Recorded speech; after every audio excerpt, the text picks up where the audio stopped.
කුම්භ ලග්න හිතවතුනි. ඔක්තෝබර් මාසයේ 18 කියලා කියන්නේ. කුම්භ ලග්න ඔබට සුවිශේෂී දිනයක් වේවි. ඒකට හේතුව තමයි හිතවතුනි ග්‍රහලව සුරගුරු එහෙම නැත්නම් බ්‍රහස්පති එහෙම නැත්නම් ගුරු ග්‍රහය සකිය උච්ච රාශිය වන කටක රාශියට සංක්‍රාන්ති වෙනවා. මෙන්න මේ ග්‍රහ සංක්‍රාන්තිය කොයිතරම් බලවත්ද කියනවා නම් කටක රාශියේ ගුරුගේම නැකතක ගමන් කිරීම ග්‍රහ තත්ත්වය ප්‍රබල වෙන්න හේතු වෙනවා. අනිත් කාරණාව තමයි මෙවැනි වූ ග්‍රහ තත්ත්වයක් ක්‍රියාත්මක වුණේ 2014. ඒ වගේම නැවත වරක් මේ විදිහට ගුරු උච්ච වෙන්න 2037 සැප්තැම්බර් මාසය වෙනකන් අපිට ඉන්න වෙනවා. එවනම් අපිට පැහැදිලි ඇති මෙන්න මේ ගුරු ග්‍රහය බලවත් වන මෙන්න මේ කාල සීමාව. හිතවතුනි 26/10/31 නැවත ගුරු ග්‍රහය වක්‍ර වෙමින් සිංහ රාශියට යනවා. සිංහ රාශියේ ඉඳලා 27 ජනවාරි 26 කටක රාශියට එනවා. ඒ විදිහට 27/6/27 කටක රාශියෙන් සිංහ රාශියට සම්පූර්ණයෙන්ම නික්ම යනවා. එතකොට මෙන්න මේ කාල පරාසය තුළ ගුරු ග්‍රහය උච්ච වෙන කාල සීමාව අවුරුද්දක් ඊට චුට්ටක් වැඩි කාල සීමාවක් තමයි තියෙන්නේ. එමනම් හිතවතුනි මෙන්න මේ කාල සීමාව තුළ කළ හැකි ඒ වගේම කළ යුතු ඒ වගේම සිදුවන සුභවාදී දේවල් කුම්භ ලග්න ඔබට අනන්තවත් තියෙනවා. එමනම් හිතවතුනි මේ ගුරු ග්‍රහය ගැන තවත් කතා කරනවා නම් ගුරු ග්‍රහයගේ ස්වභාවය තමයි නිතරම ලබා දෙන්නේ සුභඵල. මනුෂ්‍යයා යහමකට යවනවා. ඒ වගේ මනුෂ්‍යයාට වාසනාව ළඟා කරනවා. ගුරු ග්‍රහයගේ ඒ ගති ලක්ෂණ අතර අනිත් කාරණාව තමයි ගුරු අසුභඵල උදා කරන්නේ ඊටාම අවම විදියට. දඬුවමක් දුන්නත් ඊටාම ලිහිල් දඬුවමක් තමයි ලබා දෙන්නේ. එවනම් හිතවතුනි කුම්භ ලග්න ඔබට මෙන්න මේ ගුරු බලවත් වීම කොයිතරම් වැදගත්ද මොනවද ඔබට ලැබෙන සුබ තත්ත්ව කියන එක අපි කතා කරමු.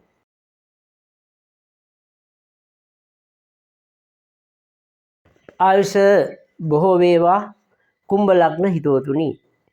මේ ආකාරයට ගුරු මාරුව ඔබට වැදගත් වෙන්න හේතුවක් තමයි එක් පැත්තකින් ඔබේ 6 වැන්නට ගිහිලා උච්ච වුණත් ඔබගේ දෙවැන්න සහ 11 වැන්න අධිපති.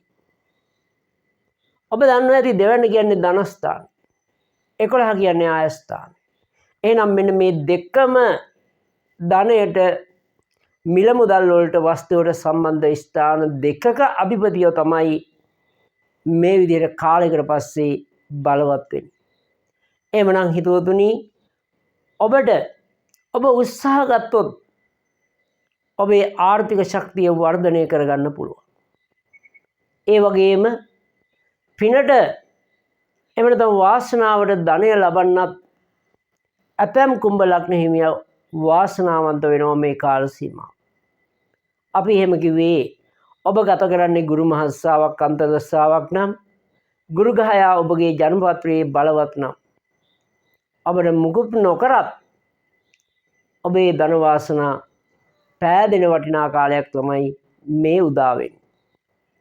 ඊළඟට අනිත් කාරණාව තමයි බොහෝ වෙලාවට මේ ග්‍රහ තත්ත්වයේ පවතින කාල සීමාව තුළ සමෘද්ධිමත් වෙනවා.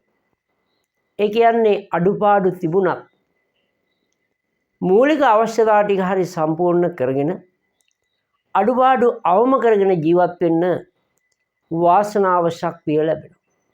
ඒ වගේම හිතවතුනි රටකට වුණත් වෙනදාට වඩා මිනිස්සු අතර මිල මුදල් ගැවසෙන රැකී ආරක්ෂා සඵලවන ඒ වගේම මිනිස්සු තුළ මිලදී ගැනීමේ හැකියාව වැඩි වෙන කාල සීමාවක් වේ. ඊළඟ කාරණාව තමයි මෙහිදී වැදගත් වෙන්නේ රැකියා වෘත්තීය ව්‍යාපාර. එhmenan ඔබ මේ වන විට රැකියාවේ අහිමි වෙලා එහෙම නැත්නම් රැකියාවක් හොයා ඉන්න කෙනෙක් වෙන්න පුළුවන්. එහෙමත් නැත්නම් ඔබ කරන රැකියාව පිළිබඳ තෘප්තිමත් නැතුව අලුත් රැකියාවක් වඩා යහපත් රැකියාවක් හොයන කෙනෙක් වෙන්න පුළුවන්. ඒ වගේම තවත් කෙනෙක් රැකියා ස්ථානයේ තමන් දරදිය දුක් මහන්සි වෙලා දහඩිය වගුරුවලා වැඩ කළත් තමන්ට උසස් වීමක් නිසි ඇගයීමක් නොලැබුණු අය ඉන්න පුළුවන්. ඔබ සියල්ලගේම බලාපොරොත්තු මේ කාල සීමාව තුළ සඵල වෙනවා කියන එක පැහැදිලිව කියන්න පුළුවන්. ඒ වගේම හිතවතුනි තනතුරු නිලතල නම්බුනාම ලැබෙන කාල සීමාව. උසස් වීම අපේක්ෂා වන අයට අනිවාර්යෙන් තමන්ගේ උසස් වීම ලැබෙනවා. ඒ වගේම ඔබ යම් යම් කටයුතු සඳහා ඔබ තෝරා ගනීවි. ඒ වගේම යම් යම් කටයුතු වලදී ඔබට මූලිකත්වය ප්‍රධානත්වය ලැබෙන එකත් මේ ග්‍රහ ශක්තිය තුළ සුවිශේෂී ලක්ෂණයක්. ඒ වගේම ඔබත් ඕනෑම ප්‍රශ්නයකදී ඉදිරිපත් වෙලා නිවැරදිව වටහාගෙන හොඳ තීන්දුව ගන්න තරම් බුද්ධියක් ඔබ තුළ පහළ වෙනවා. හිතවතුනි මේ ආදී සුබඵල වගේම තවත් වැදගත් වෙනවා මේවා භෞතික දේවල්. නමුත් අධ්‍යාත්මික වශයෙන් ඔබට දියුණුවක් ලබන්න ප්‍රතිඵල ලබන්න ලැබෙන හොඳම කාල සීමාව. අන්න ඒ නිසා ආගම දහමට සිත යොමු වීම, අධ්‍යාත්මික පැත්ත ශක්තිමත් කරන්න බණ භාවනා වලට යොමු වීම, සිල්වත් කල්යාණ මිත්‍රයන් මුණ ගැසීම, ඒ වගේම ජීවිතයේ තේරුම් ගැනීම,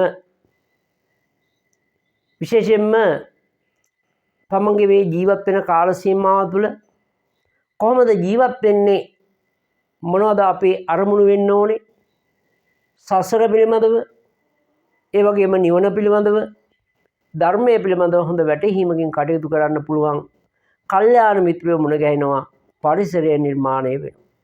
විශේෂයෙන්ම තව දෙයක් තමයි ඔබ පහුගිය කාලේ කුමන තත්ත්වයේ හිටියා. ඔබ මේ වැරදි හදාගෙන වැරදි නිවැරදි කරගෙන අලුත් ගමනක් යන්න අලුත් බලාපොරොත්තු ඇතුව ඔබ කටයුතු කරන කාල සීමාවක් වේවි. ඒ වගේම විනය ගරුක බව, සාධාරණත්වය, යුක්ති සහගත බව, මෙන්න මේ කාරණා සම්බන්ධයෙන් ඔබ වැඩියෙන් යොමු වෙන කාල සීමාවක් කියන එකත් පැහැදිලිව කියන්න පුළුවන්. විශේෂයෙන්ම සයන් විනයක් තමන්ම හිතලා බලලා තමන්ගේ අඩුපාඩු ටික හදාගෙන ඉතාමත් චරිතවත් විදියට ජීවත් වෙන්න කුම්භ ලග්න හිමියෝ උත්සාහ ගන්න කාල සීමාව. මෙන්න මේ தත්ත්වයේ වගේම අතීත සංසාරවල කරන ලද පුරුදු පුහුණු කරන ලද පුණ්‍ය ශක්තියින් ඉස්මතු වෙලා ඇතැම් විට ඇතැම් කෙනෙක් සසුන්ගත වෙන්න පවා පුළුවන්. ඒ වගේම සසුන්ගත වෙච්ච ඒ සිල්වත් උතුමන්ලා බලාපොරොත්තු වන ඒ මාර්ගඵල වැඩියෙන් ලැබෙන කාල සීමාවක් විදිහට මෙන්න මේ ගුරු බලවත් වීම විශේෂයෙන්ම අපිට දැකිය හැකි වෙනවා. ඊළඟට හිතවතුනි මෙන්න මේ කාල සීමාව තුළ ඉගෙනුම් අවස්ථා සාමාන්‍යයෙන් අපි නිතරම මොන හරි දෙයක් ඉගෙන ගන්න ඕනේ. අධ්‍යාපන ලබන ක්‍රම දෙකක් තියෙනවා, විධිමත් සහ අවිධිමත් කියලා. මොන ආකාරයෙන් ඉගෙන ගත්තත් අපේ දැනුම වැඩි වෙනවා, ප්‍රඥාව වැඩි වෙනවා, අවබෝධය වැඩි වෙනවා, අත්දැකීම් වැඩි වෙනවා. ඉතින් අන්නේ ආකාරයේ ඉගෙනුම් අවස්ථා නිර්මාණය වෙන්න පුළුවන්. මේ ඉගෙන ගන්න එකට වයස කියන එක එච්චර කොහෙත්ම බලපාන්නේ නැහැ. අන්න නිසා වැඩිහිටි අය පවා කිසියම් විෂයක් ඉගෙන ගන්න මෙන්න මේ කාල සීමාව තුළ යොමු වීමේ වැඩි ප්‍රවණතාවයක් තියෙනවා. ඒ වගේම ඉගෙන ගන්න දරුවන්ගේ ඒ විභාග සමර්ථ වීම, අධ්‍යාපන කටයුතු සාර්ථක වීම විශේෂයෙන් මේ ග්‍රහ තත්ත්වයත් එක්ක පෙන්වුම් කරනවා. මෙන්න මේ අධ්‍යාපනය ගැන කතා කරනකොට ඔබට වැදගත් වූ පණිවිඩයක් අරගෙන කැමති. ඒ තමයි හිතවතුනි අපගේ ඔන්ලයින් ජ්‍යොතිෂ පාඨමාලා. නොවැම්බර් මාසේ 1 වෙනිදා ආරම්භ වෙනවා. වෘත්තීය වශයෙන් දැනුමක් ලබන්න, ඒ වගේම ජීවිතයේ දිනන්න, ජීවිතයේ යථාර්ථය හඳුනා ගන්න, මෙන්න මේ ලෝකයේ විශ්වයේ තියෙන සංගුණු තැන් අවබෝධ කරගන්න මේ විෂය පිළිබඳ දැනුම කාටත් වැදගත් වෙනවා. එමනම් මේ විෂය නිවැරදිව හදාරන්න, ගුරු මුෂ්ටියකින් තොරව හදාරන්න ඔබ කැමති නම් අප සමග එකතු වෙන්න. ඒ වගේම හැමෝටම ආරාධනා කරනවා පළවෙනිදාට එන්න. එදාට අපි අපේ පන්තිය නොමිලේ හැමදෙනාටම සහභාගී වෙන්න අවස්ථාව ලබා දෙනවා. ජ්‍යොතිෂය කියන්නේ මොකක්ද? කොහොමද මේ විෂය ක්‍රියාත්මක වෙන්නේ? මේ විෂය තුළ තියෙන රහස් මොනවද? අතර මේ විෂය ඇත්තක්ද බොරුවක්ද? මෙන්න මේ කරුණු කාරණා පිළිබඳව පුළුල් දැනුමක් ඔබට නොමිලේ ලබාගෙන ජීවිතය පිළිබඳව අවබෝධය දැනුම වැඩි කරගන්න හැකියාවක් අවස්ථාව ලැබෙනවා. එහෙමනම් කොයි ක්‍රමයකට හරි ඔබ සම්බන්ධ වෙන්න කැමති නම් අපිව අමතන්න. එහෙම නැත්නම් අපිට පරිවර්තයක් එවන්න. ඔබ අපි සම්බන්ධ කරගන්න. හිතවතුනි මේ ගුරු ග්‍රහය ගැන කතා කරනකොට තව වැදගත් දෙයක් තමයි විශේෂයෙන්ම දරු සම්පත්. අපි දන්නවා කාලයක් තිස්සේ දරුවන් නොමැතිව විවිධ ක්‍රම මාර්ගයෙන් දරුවන් හොයන්න උත්සාහ කරපු දෙමව්පියන්ට සුබ ආරංචියක්. තමන් බලාපොරොත්තු වන ඒ දරු සම්පත් බොහෝ දෙනෙකුට ලබා ගැනීමේ හැකියාව වාසනාව තියෙනවා. ඒ විතරක් නෙමෙයි හිතවතුනි මේ කාල සීමාව තුළ උපදින දරුවන් විශේෂයෙන්ම බුද්ධිමත් වෙනවා. ඒ වගේම වාසනාවන්ත වෙනවා. උපදින විතරක් නෙවෙයි පිළිසිඳ ගන්න දූ පුතුන් පවා එවැනි වාග්යවන්තයෝ බවට පත් වෙනවා. එමනම් විශේෂම කාරණාවක් තියෙනවා ඔබට කියන්න. මිනිසාගේ මූලික අවශ්‍යතා අතර ආහාර, ඇඳුම් පැළඳුම්, ඊළඟට නිවාස, වාසස්ථාන. ඉතින් අපි දන්නවා ඇතම් දෙනෙක් මෙන්න මේ වාසස්ථාන පිළිබඳව ගැටලුවෙන් පීඩා විඳිනවා. කුලී නිවාසවල නොයෙකුත් අඩන්තේට මැද යන්න කියනකොට යන්න ඕන. ඒ වගේම තමන්ට ඕන විදිහට ජීවත් වෙන්න අපහසුයි. නොයෙක් විවිධ බාධක කරදර මැද්දේ කුලී නිවාසවල ජීවත් වෙන අයට ඔබේ කියලා පුංචි නිවහනක් අතුපැලක් හරි හදාගන්න පුළුවන් වාසනාවන්ත කාලයක් තමයි උදා වෙන්නේ. අන්න ඒ නිසා ඔබ ඒ ගැන හිතන්න.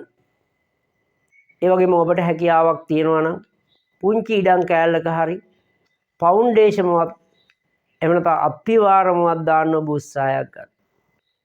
සමහරක් වෙලාවට කෙටි කාලයකින් ඔබ නොහිතන විදියට ඔබේ ඒ ආරම්භක පියවර නිවාසයක් බවට පත්වීමේ වැඩි හැකියාවක් තියෙනවා.